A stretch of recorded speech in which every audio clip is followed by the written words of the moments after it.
سہیل افریدی نئے وزیر اعلیٰ خیبر پختونخوا منتخب ہو گئے ہیں۔ پشاور میں سہیل افریدی نئے وزیر اعلیٰ خیبر پختونخوا منتخب ہو گئے۔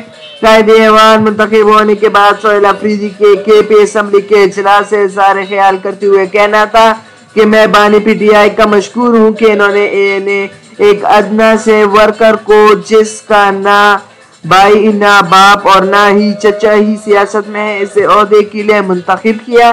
پرچی سے وزیر اعلیٰ نہیں بنا، محنت کر کے یہاں پہنچا ہوں۔ میں سب سے پہلے پاکستانی پیر پختون اور قبائلی ہوں۔ نام کے ساتھ زرداری یا بٹو لگانے سے کوئی لیڈر نہیں بن جاتا۔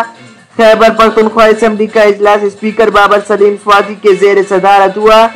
اجلاس سے خطاب کرتے ہوئے علی مین گنڈا پور کا کہنا تھا کہ عمران خان نے وزیر اعلیٰ بنایا تھا اور جس روز انہوں نے کہا اسی روز اپنے لیڈر کی ہدایت پر عمل کرتے ہوئے عہدے سے استعفیٰ دے دیا۔ جمہوری عمل کے مذاق نہ بنایا جائے، جو کچھ ہوتا رہا ہے اسے مزید برداشت نہیں کریں گے۔ علی مین گنڈا پور نے کہا کہ 19 ماہ میں جو کچھ کیا وہ سب ریکارڈ پر ہے۔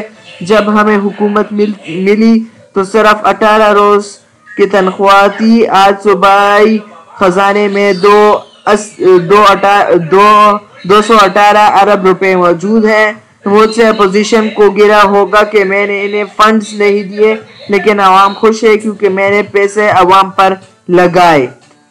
انہوں نے کہا کہ بانی پی ٹی آئی ہمارے لیے اور ہماری نسلوں کے لیے قربانی دے رہے ہیں، ہم بانی پی ٹی آئی کے ساتھ ڈٹ کر کھڑے ہیں۔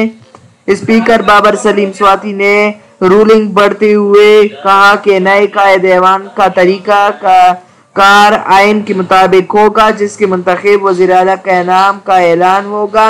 اسپیکر کے بھی اسمبلی نے نئے قائد ایوان کو منتخب کرنے کا طریقہ بتایا، جس کے بعد اسمبلی میں ووٹنگ ہوئی اور پھر 9 ایم پی ایز نے سہیل افریدی کو نیا قائد ایوان منتخب کیا۔ خیبر پختونخوا اسمبلی میں کل ارکان کی تعداد 145 ہے، جس میں سے حکومتی ارکان کی تعداد 93 اور اپوزیشن کی 52 ارکان ہیں۔ قائد ایوان منتخب ہونے کے لیے 73 ووٹ درکار تھے۔